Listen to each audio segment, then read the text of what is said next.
Musibah itu ada 4. Pertama, musibah yang paling ringan dari sisi agama, yaitu musibah mengenai duniamu. Apa itu? Hilang mobil. Apa itu? Dagangan bangkrut. Apa itu? Banyak hutang. Apa itu lagi? Duit tercekap. Itu adalah musibah di dalam agama, itu adalah yang paling ringan. Yang paling bahaya, naik lagi ke atas, musibah mengenai nafsu. Nafsu menjadi tidak terkendali. Nah, di sini nih musibah dunia plus musibah nafsu. Nafsunya berkata begini, nafsu itu keinginan, hasrat yang terus berguncang, pengen kaya, pengen dipuji, pengen diaktualisasi diri, pengen ini, pengen itu, pengennya banyak, sehingga tidak pernah bersyukur akan karunia Allah Subhanahu wa ta'ala, sehingga keinginannya itu tidak bisa terkendali. Muncullah dari itu nafsu-nafsu yang buruk, nafsu amarah, nafsu syahwat, perbuatan zina, perbuatan serakah, tidak bersyukur, tidak pernah merasa cukup. Itu karena musibah mengenai nafsu. Naik lagi nih, orang gagal fokus tadi menjadi musibah akal. Akalnya mulai berpikir, aduh duit gak cukup, ini gak cukup. Ya Allah, saya udah kerja keras banting tulang, saya berdoa kepadamu ya Allah dari pagi sampai malam, tetap aja jadi orang miskin. Karena menganggap bahwa musibah dunia itu adalah yang paling besar, akhirnya menjadi orang yang putus asa dari rahmat Allah. Harus ngerti, kalau kita udah ngaji gini, emangnya dengan sholat kamu, dengan ngaji kamu jadi kaya? Karena ketaatanmu kemudian kamu jadi kaya? Enggak begitu.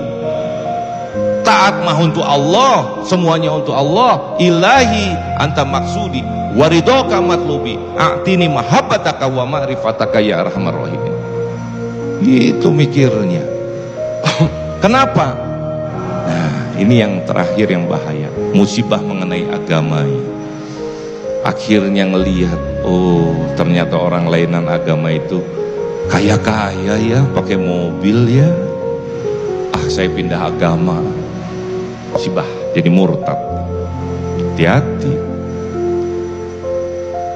Mudah saja zaman sekarang nih orang pindah agama karena udah gagal fokus. Nah sekarang kita gimana?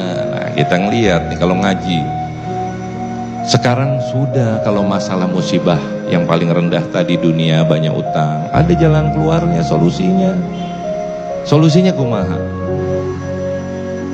Ketika kita memohon, mintalah, kata Ibnu Athaillah, dengan apa yang Allah inginkan dari dirimu. Itu yang pertama.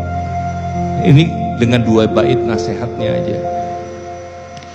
Jika kamu menginginkan kemuliaan yang tidak fana, kemuliaan yang abadi, maka jangan kau sandingkan pakaian-pakaianmu, dirimu dengan kemuliaan yang fana. Artinya apa? Di sini, kemuliaan yang abadi itu tidak didapatkan dari kemuliaan karena pangkat, karena jabatan, karena harta. Itu remeh bagi Allah yang maha kaya. Allah memiliki segalanya, langit dan bumi, kerajaan, semuanya adalah milik Allah Subhanahu wa ta'ala. Maka keyakinannya kudu kandel, aku akan bermulia diri dengan Allah di dalam hati.